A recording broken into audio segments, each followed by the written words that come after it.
Morning বন্ধুরা, কেমন আছো তোমরা সবাই? আশা করি তোমরা সবাই ভালো আছো। আজকে হলো সোমবার আর এখন সকাল 10টা বাজে। আজকে আমাদেরকে ওই ডাক্তারের জন্য এখন যেতে হবে সিএমসি হসপিটালে।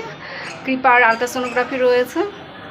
সকালবেলা আলু মাখা আর ভাত এগুলো করলাম, তো সেগুলো সবার খাওয়া হয়ে গেছে। সবাই খায়নি, আমরা আর মেজদারা খেয়েছি, আর বাকিরা সবাই সেই ভোরবেলাতেই ডাক্তারের কাছে চলে গেছে। আমি এই মেজদিকে গুছিয়ে দিয়ে যাচ্ছি। এখানে আসলাম এই আলু ধুতে। এই যে আলু, সয়াবিন রান্না হবে, ডাল রান্না হবে, ভাত হবে দুপুরের জন্য। তো এই যে সব ধুয়ে টুয়ে রেডি করে রাখছি। আমি এখন কিপার সাথে হসপিটালে চলে যাব। হসপিটালে তো অনেক সময় লাগে, কখন আসবো না আসবো জানি না, অনেক সময় লাগে এখানে। আর এই যে এটা হলো আমাদের সিঙ্ক, রান্না করি ওই মাথায় সেই রেল লাইনের মতো লাইন ধরে হাঁটতে হয়, এরকম লাগে। সেখান থেকে এখানে আসতে হয় জলের জন্য, ওইখানে কোনো ব্যবস্থাই নেই। তো যাই, এখন আমি রেডি হয়ে নিই। আমার তো স্নান টান সকালবেলাই হয়ে গেছে, অনেকগুলো জামা কাপড় ধুয়ে দিলাম সকালবেলা, সেগুলো সব ছাদে মেলে দিয়ে এসেছি। বেশ সুন্দর রোদ আছে, এতক্ষণে মনে হয় শুকিয়েও গেছে, সেই কোন ভোরে আমি ওগুলো সব ধুয়ে দিয়েছি। এই যে আমাদের রান্নাঘর, মূলো দিয়ে ডাল হবে, যে সয়াবিন সেদ্ধ, আলুটা তো তোমাদের দেখালাম। এই হলো ডাল, মুসুরির ডাল রান্না হচ্ছে। তো মুসুরির ডালটা আমি আর কৃপা খাবো না, ওরা খাবে। যাই, রেডি হয়ে নিই, দেরি হয়ে যাচ্ছে। আমি যখন ডাল সেদ্ধ করি নুন হলুদ দিয়ে সেদ্ধ করি, মেজদি আবার নাকি শুধু নুন দিয়ে সেদ্ধ করে, হলুদ দিলে নাকি সেদ্ধ হতে চায় না। এই দেখো, এই ঘরটাতে আমি, কৃপা, অর্জুন, মেজদি আর মেজদির মেয়ে, আমরা 5 জন রাতের বেলাতে ঘুমাই। আর সারাদিন তো সবাই যাওয়া আসা করে। তো দেখো, আমাদের জামা কাপড়গুলো সব এরকম এলোমেলো হয়ে পড়ে রয়েছে।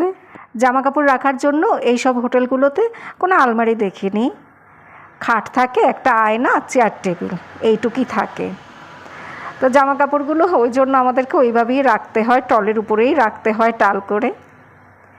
এখন আমরা সন্ধেবেলা রান্না করছি। দুপুরবেলার দিকে তো সয়াবিন রান্না হয়েছিল, তারপর আবার রাতের বেলাতেও সয়াবিন রান্না করেছি। রাতের বেলাতেও সবাই ভাত খাবে। আমরা আজকে গোল্ডেন টেম্পল দেখতে যাব, ওই জন্য আগে আগে রান্নাটা করে রাখলাম। কারণ ওখান থেকে আস্তে আস্তে রাত হয়ে যাবে, সেই সময় আর রান্না করতে ইচ্ছে করবে না। তাই মেজদিকে বললাম তাড়াতাড়ি করে রান্নাটা করে রেডি হয়ে আমরা ঘুরতে চলে যাই।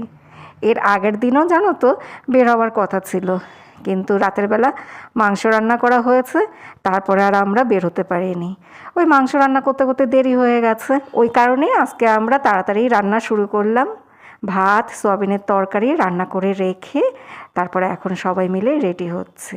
এখানে আসার পর তোমাদের সাথে আর আমার সেইভাবে কথা হচ্ছে না, কারণ এখানে তো অনেকে আছে, সবার সাথে গল্প করি সারাদিন, ওই জন্য তোমাদের কথা ভুলেই যাই।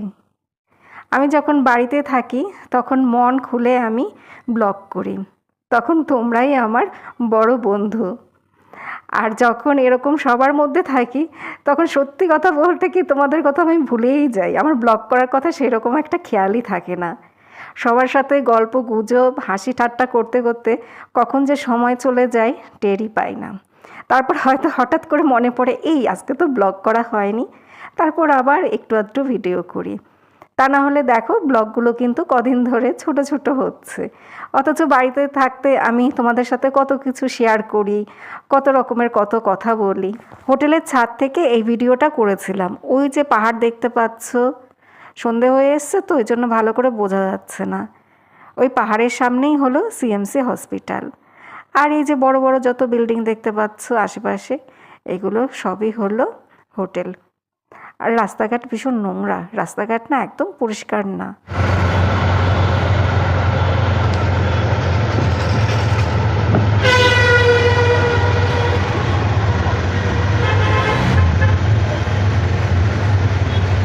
আমরা সবাই রেডি হয়ে বেরিয়ে পড়লাম। 2টো অটো নেওয়া হয়েছে, একটা অটোতে আমরা আছি আর পেছনের অটোতে বাকিরা আছে। আমাদের হোটেলের রুম থেকে 15-20 মিনিট সময় লাগে এই গোল্ডেন টেম্পলে যেতে। গোল্ডেন টেম্পলে আমার শ্বশুরবাড়ির লোকজন এর আগে এসছে, আমি কৃপা অর্জুন আমরাই প্রথম যাচ্ছি গোল্ডেন টেম্পল দেখতে। চলে আসলাম গোল্ডেন টেম্পলের সামনে, কিন্তু ভেতরে তো কোনো ভিডিও করতে দেবে না, মোবাইলটা লকারে রেখে তারপর ভেতরের দিকে যেতে হবে। 1.5-2 ঘন্টা সময় আমরা মন্দিরের ভেতরে ছিলাম, আর ততক্ষণ অবধি আমাদের মোবাইলগুলো লকারে ছিল। মন্দির থেকে বেরিয়ে এসে দেখলাম সবার মোবাইলে প্রচুর ফোন কল এসছে, শুধুমাত্র আমার মোবাইলে কোনো ফোন আসেনি। তাই কৃপা আমাকে বলছে, মা তোমার মোবাইলেই কোনো ফোন আসেনি, বাকি সবার মোবাইলে ফোন এসছে।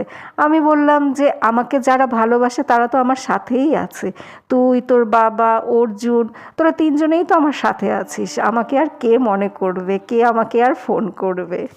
গোল্ডেন টেম্পল ঘুরে আমরা সবাই হোটেলে চলে এসেছি, আর এখন সবাই ডিনার করছে। গোল্ডেন টেম্পলে গিয়ে আমরা জানো তো প্রসাদ পেয়েছিলাম, লেমন রাইস আর হলো হালুয়া।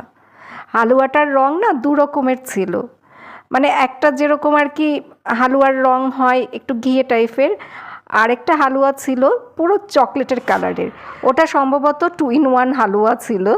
যাই হোক, তোমাদেরকে তো আর দেখাতে পারিনি কারণ ভিতরে তো মোবাইল নিয়ে যেতে দেয়নি, তবে প্রসাদটা ভালোই খেলাম। আর আমাদের আজকে মনটা খুব খারাপ, মন্দির থেকে যখন আমরা হোটেলে আসলাম তখন সবাই ফোন করে বলল হাবড়াতে আজকে সব উচ্ছেদ করা হচ্ছে।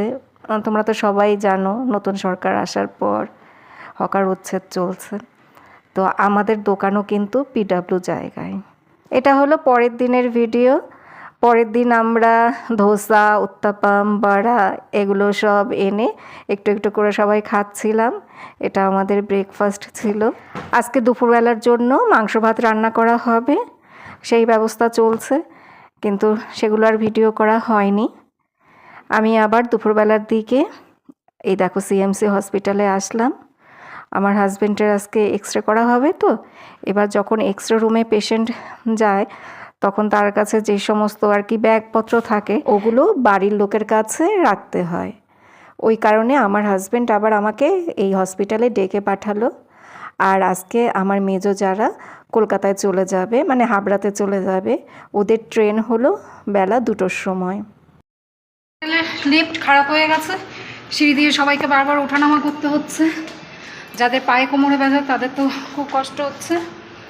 আর এই যে হসপিটাল থেকে ফেরার সময় থালা নিয়ে আসলাম, থালা শেষ। এখানে তো বাসনের বড্ড অভাব। বাইরে প্রচণ্ড রোদ, হেভি রোদের তাপ। ওই এসি ঘরে থাকলে বোঝা যায় না।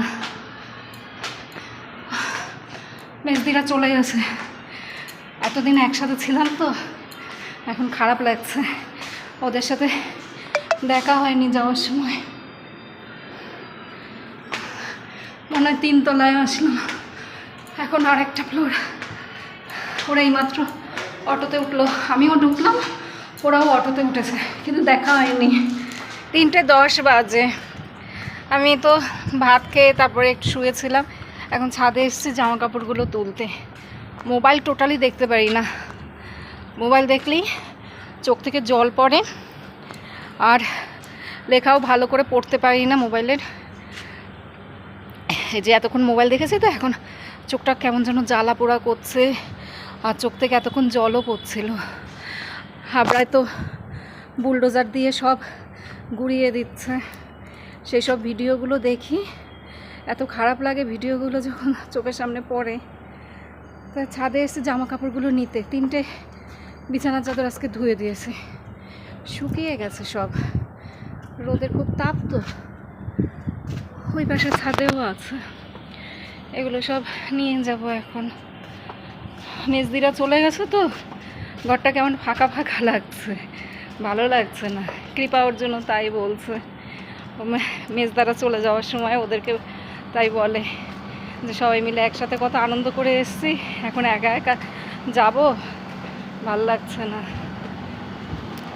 আর বাকিরা তো সবাই ডাক্তারের কাছে, এখনও আসেনি।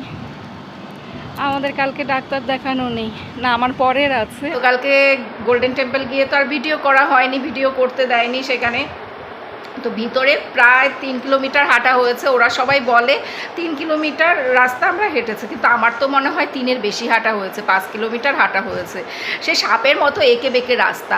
আমরা ওই মন্দিরের ভেতরে গিয়ে, মানে মন্দির তো মাঝখানে, তার আশেপাশে যে আর কি ওই মাঠের মতো যে জায়গা থাকে, পার্কের মতো যে জায়গা থাকে, বেশ সুন্দর ছাউনি দেওয়া মতো ছিল, হাঁটার জায়গাগুলো সুন্দর। তারপর ওখানে ভিতরে অনেক দোকান ছিল। ইসকন মন্দিরগুলো যেরকম হয় না, ইসকন মন্দিরের ভেতরে যেরকম অনেক দোকান থাকে, মায়াপুরে গেলে দেখবে ইসকন মন্দিরের অনেক দোকান থাকে ভেতরের দিকে, তো সেই রকম অনেক দোকান ছিল। তো ওই সমস্ত দোকান, তারপরে ওই ছাউনির নিচ বাগানের মধ্যে এসব দিয়ে হেঁটে হেঁটে হেঁটে হেঁটে তারপরে আমরা মেইন মন্দিরে পৌঁছালাম। তো অবশ্যই মন্দির তো দেখতে খুবই সুন্দর।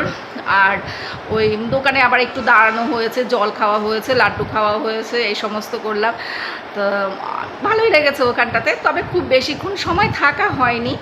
হাঁটতে হাঁটতেই সবার কোমর পা ধরে যাচ্ছে। আর আমরা খুব স্পিডে হেঁটেছি প্রথম দিকে। দেখতে পাচ্ছি মন্দির ওই মাঝখানে লাইট জ্বলছে, দেখলে মনে হয় যে না, আর একটুখানি হাঁটলেই মনে হয় মন্দিরে পৌঁছে যাব। কিন্তু দেখছি এঁকে বেঁকে এরকম এরকম এরকম কোথা থেকে যে মন্দিরে গেলাম। তো বের হবার পরে, মানে মন্দির থেকে বের হবার পরে আর বেশিক্ষণ হাঁটতে হয়নি। মন্দির থেকে বেরিয়ে একটুখানি হেঁটেই দেখি কি ওই আর কি গেট, বেরিয়ে যাওয়ার গেট। আমরা তো ভাবছিলাম আবার মনে হয় আমাদেরকে এতটা হেঁটে তারপরে বেরোতে হবে, কিন্তু দেখলাম না, মন্দির থেকে বেরোনোর পরে অল্প একটু হাঁটার পরেই মেইন গেট, ওই আর কি বের হবার গেটটা রয়েছে। তো প্রথম দিকে আমরা সবাই খুব স্পিডে হাঁটছিলাম, কারণ দেখলাম যে স্পিডে যদি না হাঁটি, প্রথম দিকে যদি স্পিডে না হাঁটি তাহলে ওখানে আর পৌঁছতে পারবো না। অনেকে বলছিল 7টার সময় বন্ধ হয়ে যাবে, ওই জন্য হেভি জোরে জোরে হেঁটে মন্দিরে পৌঁছে গিয়েছে। বুঝতে পারিনি মন্দির যে এতটা দূর, মানে ভেতরে যাওয়ার পরেও মন্দিরের কাছে যেতে যে এরকম 3-4 কিলোমিটার হাঁটতে হবে, সেটা বুঝতে পারিনি। রাতের বেলার দিকে আমি, কৃপা, অর্জুন আমরা 3 জন বেরিয়েছিলাম বাজারে। এই হোটেলের সামনেই এরকম মেলার মতো বসে, প্রচুর জিনিস কিনতে পাওয়া যায়। প্রচুর জিনিস বলতে প্রয়োজনীয় সমস্ত জিনিসপত্র এখানে পাওয়া যায়, কারণ কার কদিন ডাক্তার দেখাতে সময় লাগবে সেটা তো অনেকেই জানে না। ওই জন্য এখানে প্রচুর জিনিসপত্র আছে প্রয়োজনীয়, যার যা লাগবে সে সেগুলো এখান থেকে কিনে নেয়। হোটেলে ফেরার সময় রুটি তড়কা কিনে নিয়ে যাব। কৃপা অর্জুন বলল ওরা রুটি তড়কা খাবে, আমি আর রাতে সেরকম কিছু খাবো না। ওই টুকটাক এটা ওটা খেয়েছিলাম, ওই চপ কিনেছিলাম সেগুলো খেলাম। রাতের বেলা আর কিছু খাবো না, রুটি তড়কা খেতে আমার ভালোও লাগে না। তাহলে বন্ধুরা এখনকার মতো ব্লগ শেষ করছি। তোমরা সবাই ভালো থেকো, সুস্থ থেকো, সাবধানে থেকো। আবার আগামীকাল দেখা হবে।